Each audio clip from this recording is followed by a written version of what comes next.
Well, it is about 8:30 p.m. on Sunday the 20th of July. This weekend has been a bit of a washout, and I have just nipped down the allotment now to pick up some basil for pizzas tonight. We have a cat. This does not appear to be Glitter Kitten, based upon the lack of a glittery collar.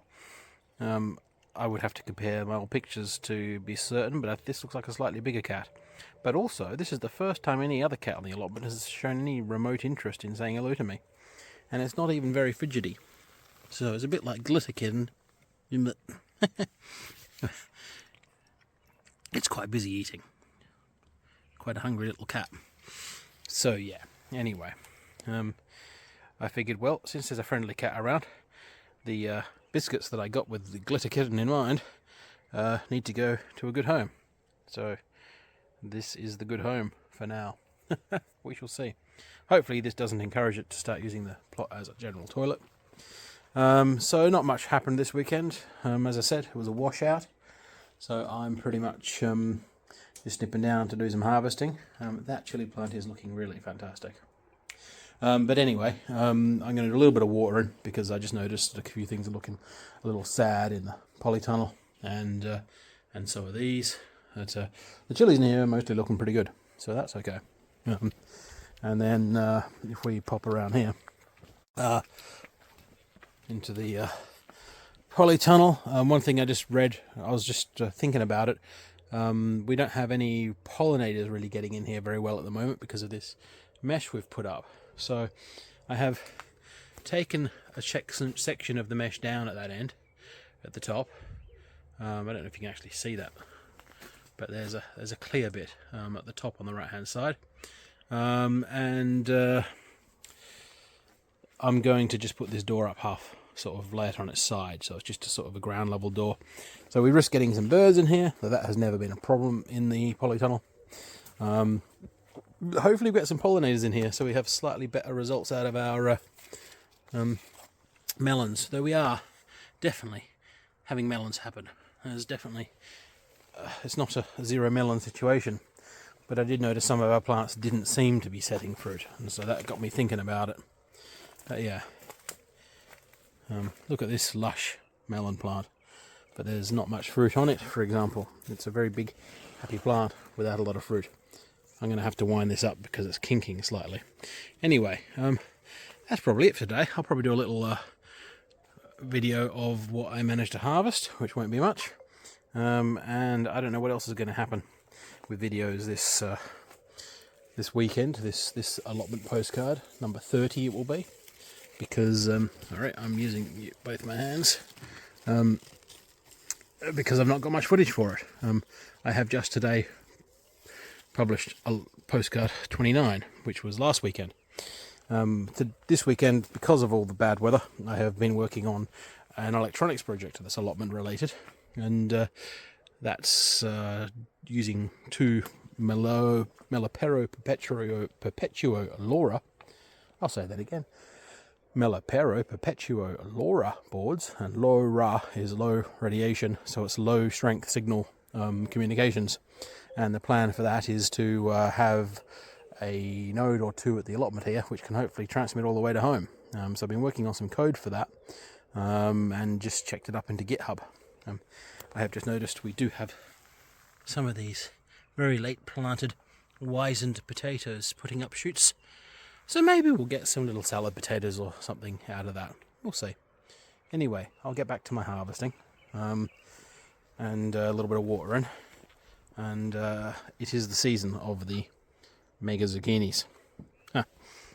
There's one that got away. Okay, there we go. I have just let that one down on its side there. Let some pollinators in. That is the plan. And I've grabbed myself a bit of basil and a bit of rocket, as well as those zucchinis from earlier. And they'll go on some pizzas at home. Okay, that's us done for today. Cat's at home chopping stuff for pizzas and getting the oven on. Okay.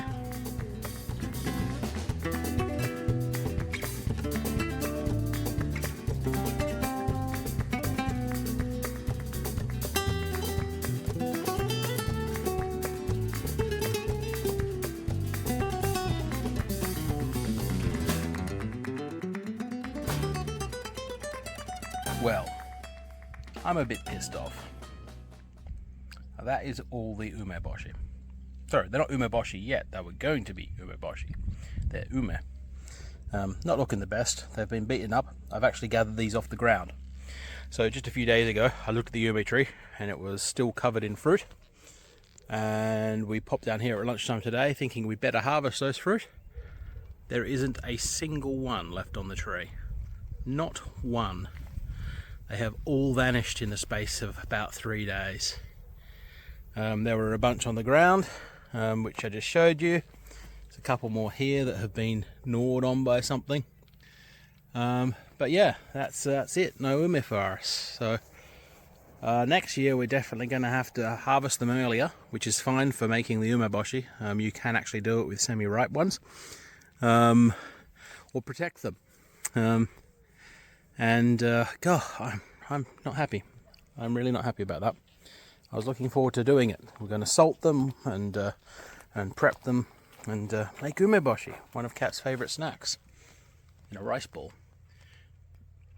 The raspberries are reliable as ever, and the animals just don't seem to like eating the raspberries. And wow, these fruit are real chonkers. So my hand for scale. Not that you can judge how big my hand is, I guess, but yeah, it's makes up for that disappointment a little bit. But we knew we'd have raspberries. It's not really a great piece of excitement. We still have last year's raspberries in the freezer. Well, a lot of them. These chili plants are going gangbusters. Look at that. And one of the problems with putting chili plants in the ground is they do just generally want to keep growing bigger. And especially for the super hots, what happens is you end up with bigger and bigger plants, but they never set any fruit. Because they're thinking they have a nice long season to do it. I mean, look at this one. They've barely got flower buds forming. So I don't know what we'll get in the super hot department. What I should do with the super hots is just stick to them in pots, and then even if they are late fruiting, there's a chance to bring them indoors to finish them off. Well. Anyway, this is just a quick lunchtime trip on work from home Wednesday. And it was going to be all about harvesting those ume. But the disappointment is real. I did grab a couple of other things before I left the house. These are some very tardily germinated New Zealand spinach. At least I'm pretty sure they are. That's what we put in there, and it took a couple of months before anything happened. And these are some tobacco plants which we sowed for the flowers, which is supposed to be nice and well scented, but didn't plant. They've been sat there for quite a while. The little kales are doing okay. Everything is much as it was. Really. Ooh, I'm just tripping over things now. Hopefully there's some pollinators getting in here now that I've dropped that door down like that. So I left space for the pollinators to get in and hopefully pollinate our melons. Could do it by hand, but it's easy to let the bugs do it, really. And we may today have our first ripe tomatoes. I can't remember that variety. It's our current yellow. I think it's Galena tomatoes are our current yellow cherry tomato this year. But there's some good tomato crops forming back there. Look at those. That looks like they're probably, it's either the Amish paste or the Jersey Giant. I'm not sure which. And then over here, similarly, there's some nice bunches of tomatoes forming. So we're a bit slow. We're a bit late on the tomatoes, but they're doing a thing. The good thing about the tomatoes is they do tolerate sort of going on quite late into the season. And I can't get through here at the moment because of this lattice I picked up. Did I mention the lattice yet? That was a free cycle find. Someone getting rid of some old fence panels, and this one on top makes them look really good because it's actually the nicest. The other three behind it are actually somewhat older, but they're all pretty good. We haven't quite decided what we're doing with them. They're a bit too close together, I feel, for beans. I like to have something you can reach through. So maybe I was thinking if I removed every second slat, we could do something with that. It's a thought, but they're just sitting there for now. I was going to go look at the cucumbers and pumpkins over there in the top of that, but I'll have to go all the way around for that. I won't bother with a video. It's just some things. Oh, what's going on over there? Something's going on over there, but I can't see it. Sounds like something's being harvested or mown. Anyway, that'll do. I'll get over that disappointment, I guess, and crack on with one of those other tasks. We'll get get those little seedlings planted out, and did I remember them? I picked up some seeds before I left the house as well. So, no, I have to go back down to the car for the seeds. I did mention in the little video I did the other day, these potatoes are popping up. Look at that. Little bundles of potato foliage coming out of the ground. Be interesting to see what the success rate is on these little wizened old potatoes we put in here. But we'll get something out of them, I reckon. Even if it's just some salad potatoes. Okay, let's crack on and actually get something done, because it's only a quick little lunch hour trip down here. Cat has some bling. Buggy bling. What is he? Oh, he's not going to stay in focus, is he? I don't have a macro focus. Look at him. Cute little critter. Does he tickle?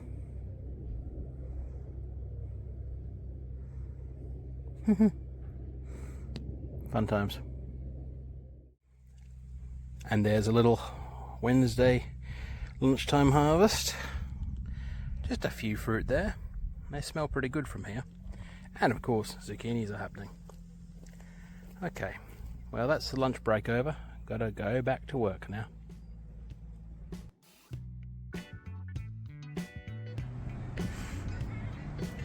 Oliver's Island on the Thames. We're just downriver from Kew Gardens here. And what a location to have an allotment. How's that? That's pretty awesome. There's all sorts in here. We thought it was backyards at first, but there seems to be a whole allotment side squeezed between the houses and the Thames. So these people on this allotment have that view.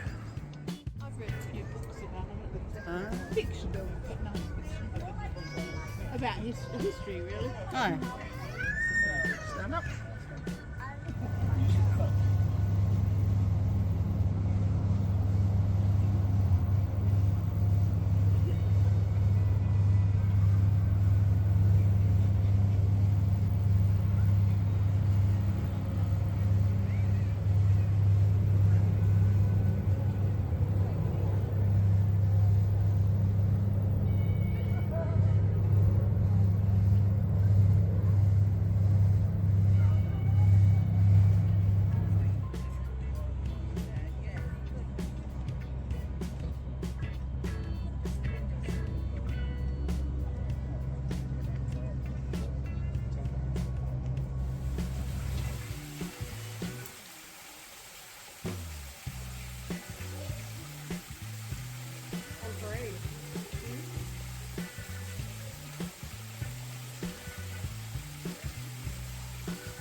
red phone.